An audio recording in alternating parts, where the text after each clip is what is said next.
नमस्कार दोस्तों, मैं ज्योतिष आचार्य वासुदेव मिश्रा आपका अपने चैनल मिरेकल ऑफ एस्ट्रोलॉजी में हार्दिक स्वागत करता हूं। दोस्तों, आज का यह ज्योतिष का कार्यक्रम आप सभी वृश्चिक राशि के जातकों के लिए बड़ा ही महत्वपूर्ण और विशेष कार्यक्रम साबित होगा। आज हम बात करेंगे युवराज बुध के राशि परिवर्तन प्रभाव के बारे में। जी हाँ, राजकुमार बुध बीते 29 जून 2024 की दोपहर 12:20 पर अपनी वर्तमान साधारण राशि वायु तत्वीय राशि मिथुन राशि को छोड़कर अपने शत्रु चंद्रदेव की मूल त्रिकोण राशि कर्क राशि में प्रवेश कर चुके हैं, जहां पर आने वाले 19 जुलाई 2024 तक गोचर करते हुए आपको प्रभावित करेंगे। उसके पश्चात राशि परिवर्तन करके सिंह राशि में प्रवेश कर जाएंगे।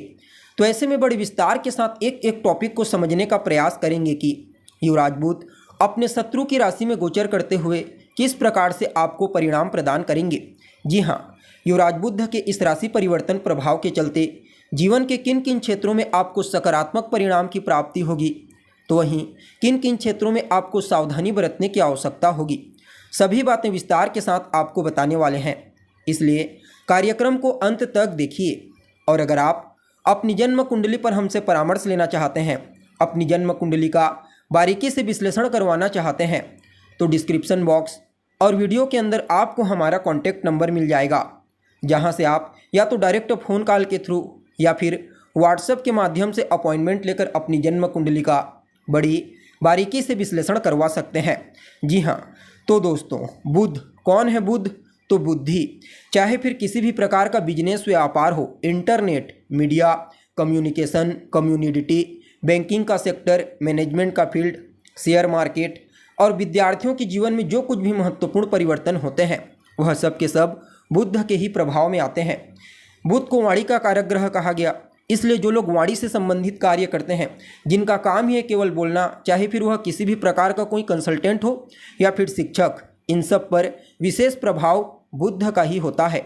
हालांकि राजकुमार बुध का यह राशि परिवर्तन कुछ मामलों में सावधानी बरतने वाला साबित होगा, क्योंकि कर्क राशि जो होती है ना दोस्तों, वह बुध की शत्रु राशि होती है और ऊपर से अभी राहु की भी नवम दृष्टि बुध के ऊपर पड़ रही है। फलतः कुछ मामलों में सावधानी बरतने के साथ यहाँ पर आपको 2-3 बातों का तो ध्यान रखना पड़ेगा। देखिए, बुध शनि से षडाष्टक योग में होंगे, राहु से नवम पंचम और गुरु से तीसरे 11वें के संबंध में होंगे। यहाँ पर अब देखा जाए तो राजकुमार का इन तीनों ग्रहों के साथ कॉम्बिनेशन अच्छा ही बन रहा है। यहाँ पर शनि के दुष्प्रभाव में काफ़ी हद तक बुध कमी लाएंगे और बुध के शुभ प्रभाव में शनि वृद्धि करने का प्रयास करेंगे। गुरु और राहु से तो इनका कॉम्बिनेशन अच्छा बन ही रहा है, इसलिए इस गोचर काल को आपके लिए कुछ मामलों में सावधानी बरतने के साथ कुछ मामलों में बेहतर परिणाम प्रदायक कहा जा सकता है।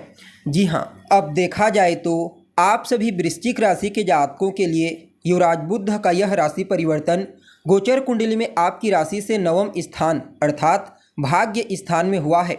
यहाँ पर राजकुमार आपके लिए कोई योग कारक ग्रह तो नहीं बनते, लेकिन फिर भी लाभ स्थान और अष्टम स्थान के स्वामी बनकर के आपके भाग्य स्थान से गोचर कर रहे हैं। अपने मित्र शनि और राहु के साथ इनका अच्छा कॉम्बिनेशन बन रहा है और गुरु से भी, जो आपके लिए एक योग कारक ग्रह के रूप में कार्य करते हैं, लाभ का कॉम्बिनेशन बना करके भाग्य स्थान से गोचर कर रहे हैं। फलतः आप सभी वृश्चिक राशि के जातकों के लिए राजकुमार बुध के इस राशि परिवर्तन को अत्यंत ही श्रेष्ठ कहा जा सकता है। इस गोचर काल के दौरान आपका भाग्य जागृत हो जाएगा। कदम कदम पर आपको अपने भाग्य का साथ देखने को मिलेगा, जिसके चलते आपके जितने भी पेंडिंग पड़े हुए कार्य हैं, वह सभी कार्य अपने आप पूरे होते चले जाएंगे। जी हाँ, यहाँ पर यात्रा आपके लिए प्रॉफिटेबल रहेगी, चाहे फिर आप व्यापारिक यात्रा करना चाहते हैं या फिर धार्मिक यात्रा करना चाहते हैं। हालांकि यहाँ पर आपको अपने पिता के स्वास्थ्य का थोड़ा ध्यान रखना होगा। यहाँ पर बुध अपने शत्रु की राशि में होने के चलते आपके पिता के स्वास्थ्य के दृष्टिकोण से अनुकूल नहीं कहे जा सकते। उनके स्वास्थ्य पर इस गोचर का प्रतिकूल प्रभाव पड़ेगा। फलतः आपको अपने पिता के स्वास्थ्य का विशेष रूप से ध्यान रखने की आवश्यकता है। हालांकि भाग्य का साथ मजबूती से मिलेगा।